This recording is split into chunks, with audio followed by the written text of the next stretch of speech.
একসময়ের বিভিন্ন রাজনৈতিক পোস্টার আর বিজ্ঞাপনে ঢেকে থাকা শ্যাওলা পড়া জরাজীর্ণ দেয়ালগুলো এখন দেখলেই চেনা যাবে না, কারণ শিক্ষার্থীদের ব্যতিক্রমী অঙ্কনে নতুন প্রাণ পেয়েছে সেগুলো।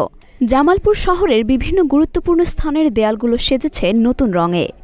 একটা ন্যায্য দাবির মাধ্যমে আমরা শিক্ষার্থীরা যে স্বৈরাচার বিরোধী আন্দোলন করেছিলাম, যে স্বৈরাচারকে পতন ঘটিয়েছি, সেই শিক্ষার্থীরা আজকে এখানে ছুটে এসেছি আমাদের জামালপুর শহরকে নতুন রঙে, নতুন আলপনায়, নতুন গ্রাফিতিতে সাজানোর জন্য।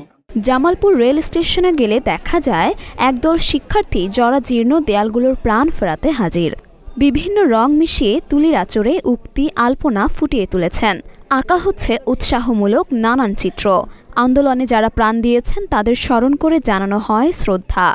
সমাজ বা রাষ্ট্রের কাছে শিক্ষার্থীদের কি চাওয়া, সেটাও আছে দেয়াল লিখনে। আমাদের দেশ এখন নতুন করে স্বাধীন হয়েছে, এর ফলে আমরা স্টুডেন্টরা আমাদের নিজের দেশ পরিষ্কার করার জন্য আমরা কাজে নেমেছি। এই কয়েকদিন আমরা আমাদের শহরের যে জায়গাগুলোতে ময়লা আবর্জনা ছিল আমরা এগুলো পরিষ্কার করেছি।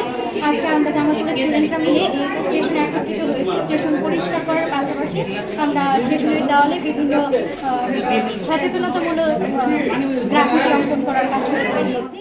শিক্ষার্থীরা জানান, ছাত্র আন্দোলনে জড়িতদের ত্যাগ মানুষের মাঝে স্মরণীয় রাখতেই এই কার্যক্রম।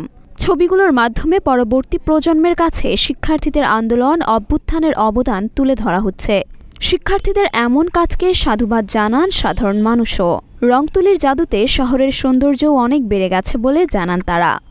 স্বাধীন দেশ, কিন্তু পুরোপুরি দেশের স্বাধীনতা ছিল না। আজ ছাত্রদের মাধ্যমে দেশের পুরোপুরি স্বাধীন আসছে, দেশের শৃঙ্খলা দেনবরা ফিরে আসতেছে। এতে আমার মনে খুবই আনন্দ।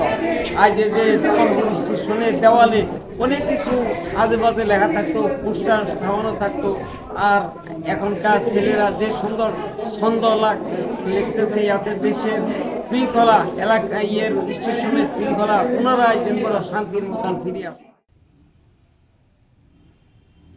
মরিয়ম মিম, ঢাকা পোস্ট।